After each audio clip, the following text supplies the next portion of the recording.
بسم اللہ الرحمن الرحیم۔ السلام علیکم، ہمارے چینل میں خوش آمدید۔ آئیے سنتے ہیں آج کی کہانی۔ شام کا وقت تھا، میرا دوست کہنے لگا کہ آج میں تمہیں ایک نئی مسجد میں لے کر جاؤں گا۔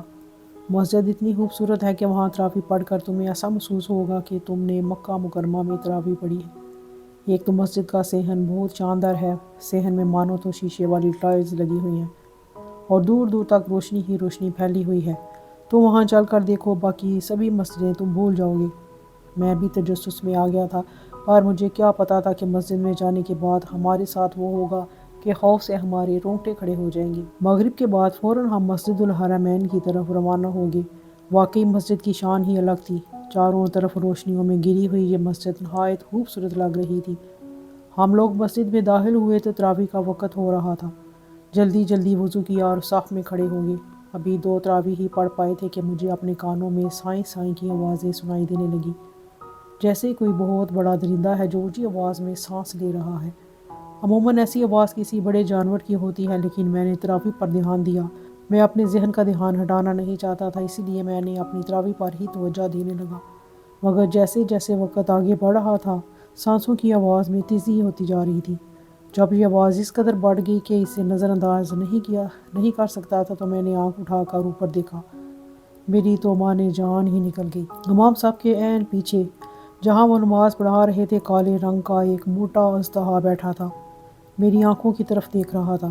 اسے دیکھنا تھا کہ میرے منہ سے زوردار چیخ نکل گئی تھی۔ صف میں کھڑے باقی لوگوں نے بھی اس اژدہے کو دیکھ ہی لیا تھا۔ اس سے پہلے کہ امام صاحب کچھ بولتے، صفوں میں ہلچل پیدا ہو گئی۔ لوگ ادھر ادھر بھاگنے لگے، اور بھاگتے بھی کیوں نہیں، اتنا بڑا سانپ آپ بھی اگر اپنے سامنے دیکھ لیں تو آپ کے بھی بھائی کے بھی رونگٹے کھڑے ہو جائیں۔ ہم لوگ سب باہر کی طرف بھاگے۔ امام صاحب نے کہا کہ مسجد کے دروازے کو باہر سے بند کر دو تاکہ سانپ اندر ہی رہ جائے اور باہر نہ نکل سکے۔ ہم ریسکیو ٹیم کو بلائیں گے اور ان سانپوں کو ماریں گے۔ چھوٹے چھوٹے لڑکوں نے مل کر مسجد کے سبھی دروازے بند کر دیے تھے۔ ہال کے دروازے بند ہونے کے بعد سب لوگ باہر آ گئے۔ امام صاحب نے کہا کہ مسجد کے صحن میں تراویح ہو جائے تو کوئی حرج نہیں ہے، ویسے بھی موسم اتنا سرد نہیں ہے۔ یوں ایک علیحدہ اسپیکر کا بندوبست کر کے مسجد کے صحن میں تراویح پڑھائی جانے لگی۔ میرے دل میں ایک ہی خیال بار بار آ رہا تھا کہ مسجد کے اندر سے سانپ کیسے نکل آئے۔ سانپ تو مٹی والی جگہ میں رہتے ہیں، مگر یہاں تو فرش پر ٹائلز لگی ہوئی تھیں۔ پوری مسجد جگمگا رہی تھی۔ آس پاس کوئی درخت بھی نہیں تھے، صحرا بھی نہیں تھا کہ میں کہتا کہ سانپ وہاں سے آ گئے ہیں، جبکہ سانپ مسجد کے مینار کے اندر سے آئے تھے۔ ایسا لگا تھا کہ یہ سانپ آسمان سے نیچے گرے ہوں، کیونکہ مینار کا تو زمینی تعلق نہیں تھا۔ بہرحال جب تراویح پڑھا کر امام صاحب فارغ ہوئے تو ریسکیو ٹیم بھی آ چکی تھی۔ انہوں نے مسجد کے دروازے کھولے۔ سانپوں کو مارنے کے لیے وہ کافی سارے ہتھیار اور آلات بھی لے کر آئے تھے، مگر غضب خدا کا جیسے ہی مسجد کے دروازے کو کھولا گیا تو مسجد نہ صرف سانپوں بلکہ بچھوؤں سے بھی بھری ہوئی تھی۔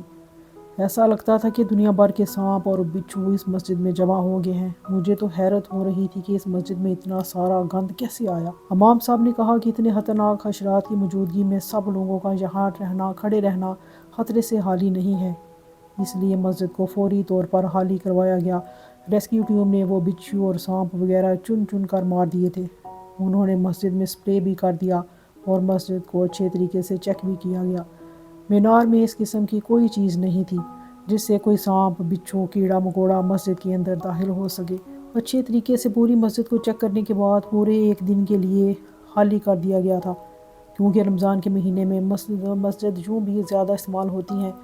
اسی وجہ سے لوگوں کو سختی سے منع کر دیا گیا کہ اس مسجد میں آنے سے 2-3 دن تک گریز کی جائے۔ 1 دن کے لیے مسجد کو مکمل طور پر بند کر دیا گیا۔ 2-3 دن کے بعد دوبارہ مسجد میں افطاری تھی۔ افطاری کا اہتمام حاجی صاحب نے کیا تھا، جنہوں نے مسجد تعمیر کروائی تھی۔ لوگ حاجی صاحب کو بہت دعائیں دیتے تھے، لیکن ساتھ ہی ساتھ افطاری پر یہ باتیں ہونے لگیں کہ مسجد میں سانپ اور بچھو کہاں سے آ گئے۔ آج سے پہلے تو ایسا نہیں ہوا۔ بہت سارے لوگ باتیں کرنے لگے۔ لوگوں کا کہنا تھا کہ مسجد تو اللہ کا گھر ہوتا ہے، انہوں نے کبھی کسی مسجد میں جانوروں کو یا حشرات کو آتے نہیں دیکھا۔ ایسا ان کی زندگی میں پہلی بار ہوا تھا۔ تبھی سب آدمیوں میں ایک آدمی کھڑا ہو گیا اور بولا کہ میں بتا سکتا ہوں کہ مسجد میں یہ سانپ اور بچھو کیوں نکلے تھے۔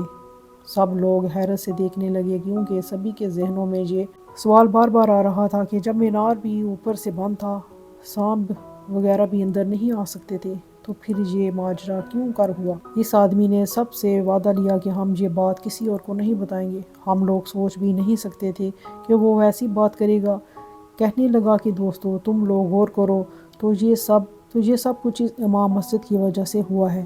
یہ قرآن کو صحیح طریقے سے پڑھتا نہیں ہے، اس کے الفاظ کی ادائیگی ٹھیک نہیں ہے۔ جب اتنے مقدس مہینے میں ایسا ناڑی شخص ہم پر مسلط ہوگا تو مسجد میں ایسی چیزیں رونما ہوں گی۔ اس امام مسجد کو ہٹا کر دیکھتے ہیں، کوئی نہ کوئی بہتری ضرور آئے گی۔ اس آدمی کی بات سن کر سبھی نے اتفاق کیا۔ امام مسجد تھوڑے توتلے تھے، ان کی زبان سے الفاظ کی ادائیگی صحیح طریقے سے نہیں ہو پاتی تھی۔ کچھ لوگ تو یہاں تک کہہ رہے تھے کہ امام مسجد جان بوجھ کر توتلا بنتا ہے تاکہ لوگ اس پر رحم کھائیں اور مسجد میں چندہ وغیرہ دیں، جبکہ مجھے یہ بات کچھ ٹھیک نہیں لگی تھی۔ سب لوگوں نے کہا کہ دوبارہ ایسا واقعہ رونما نہ ہو، اس بات سے بچنے کے لیے امام مسجد کو تبدیل کیا جائے۔ یہ بات فوراً حاجی صاحب تک پہنچ گئی، جنہوں نے اس مسجد کو تعمیر کروایا تھا۔ حاجی صاحب نے بھی لوگوں کی باتوں سے اتفاق کیا۔ امام مسجد ایک ہی دن میں تبدیل کر دیا گیا۔ اب ایک نہایت ہی خوبصورت قرت والے مفتی صاحب کو امام مسجد بنا دیا گیا۔ وہ نہ صرف قرآن کی خوبصورت تلاوت کرتے تھے بلکہ ان کی شخصیت بھی کافی رعبدار تھی۔ ان کو دیکھ کر کوئی بھی اندازہ لگا سکتا تھا کہ یہ بہت ہی اصول پرست انسان ہے۔ نئے امام کا نام عمر فاروق تھا۔ پہلے والے امام مسجد کو کوئی بہانہ بنا کر نکال دیا گیا تھا، مگر ہم لوگوں کو یہ نہیں پتا تھا کہ اب جو کچھ ہونے جا رہا ہے وہ پہلے سے بھی زیادہ دل دہلا دینے والا ہوگا اور کسی کے وہم و گمان میں بھی نہ ہوگا۔ 3 دن کے بعد مسجد دوبارہ کھولی گئی تھی۔ آج امام عمر فاروق نے مسجد میں نماز پڑھانا تھی، مگر جیسے ہی اذان کے بعد انہوں نے تراویح کی نیت کے لیے ہاتھ اٹھائے تو جو معاملہ ہوا، سب کی آنکھیں جیسے پتھر آ گئی تھیں۔ اب کی بار تو مینار کے اندر سے ایک بڑا کالا موٹا سانپ نکل کر مسجد کے اسپیکر پر حملہ آور ہو گیا۔ یہ منظر دیکھنا تھا کہ مسجد کی صفوں میں ایک بار پھر سے ہلچل پیدا ہو گئی۔ لوگ ایک دوسرے کو دھکے مارتے مسجد کے باہر نکل آئے تھے۔ اب کی بار تو معاملہ پہلے سے بھی زیادہ بگڑ گیا تھا۔ مسجد کے مینار میں سانپ نکلے اور پوری مسجد میں پھیل گئے تھے۔ یہ سانپ لاتعداد تھے، مگر حیرت کی بات تو یہ تھی کہ یہ خاص انداز میں چلتے اور چکر لگا رہے تھے۔ ان سانپوں کو دیکھ کر سبھی کے ہوش اڑ گئے تھے۔ مسجد کی انتظامیہ نے فوراً ہی ریسکیو کو بلایا۔ پھر سے ریسکیو کو طلب کیا گیا تو پہلے سے بھی زیادہ تجربہ کار ہو چکے تھے۔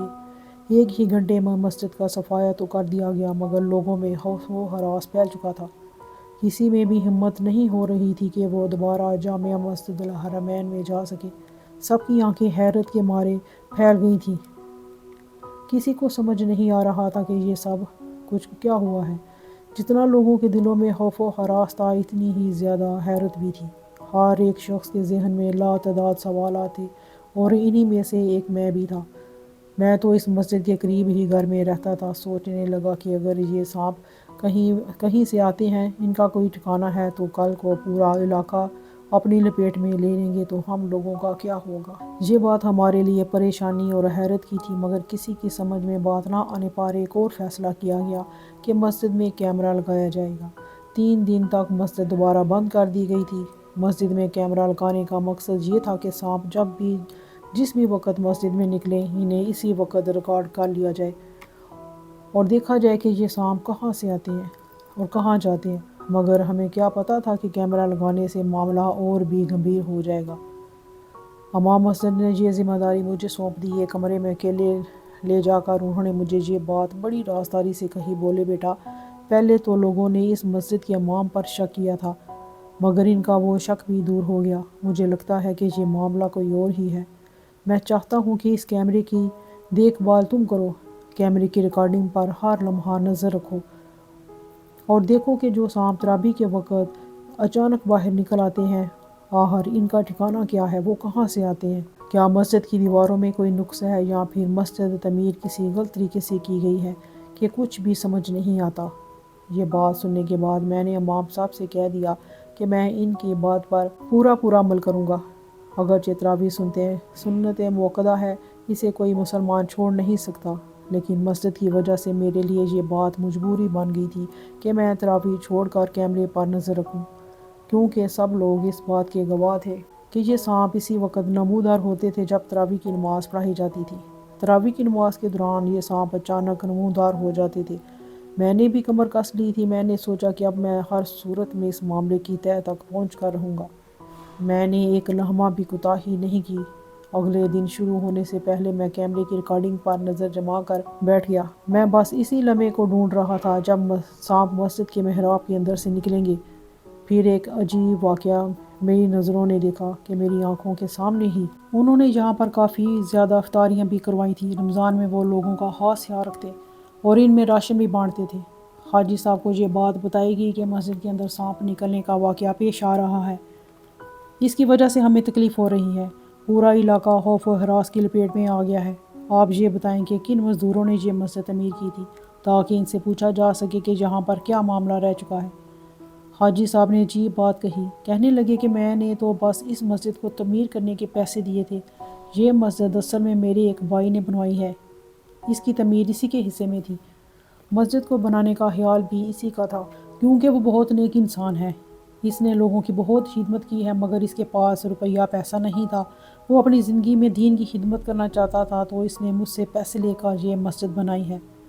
آپ میرے بھائی سے رابطہ کریں۔ ہم نے حاجی صاحب کے بھائی نسیم سے رابطہ کیا۔ نسیم بھی اسی علاقے کا رہنے والا تھا، مگر اس کی شکل دیکھ کر ایسا لگ رہا تھا کہ حاجی صاحب کا یہ دور پار کا رشتہ دار بھی نہیں ہے۔ نسیم کے چہرے پر تو جیسے وحشت برس رہی تھی، لگتا تھا کہ یہ مسجد کا نہیں بلکہ کسی اور چیز کا ٹھیکیدار ہے۔ معذرت کے ساتھ، مگر اس کی بات چیت، اس کی شکل و صورت اور حلیہ مجھے ایسا ہی لگ رہا تھا۔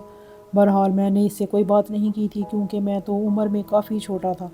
یہ بات اس مسجد کے مفتی صاحب نے نسیم صاحب سے پوچھنی تھی کہ مسجد کی تعمیر کے دوران ایسا کیا واقعہ پیش آیا تھا کہ مسجد میں ایک نقص رہ گیا تھا جس کی وجہ سے مسجد شام ہوتے ہی سانپوں سے بھر جاتی ہے۔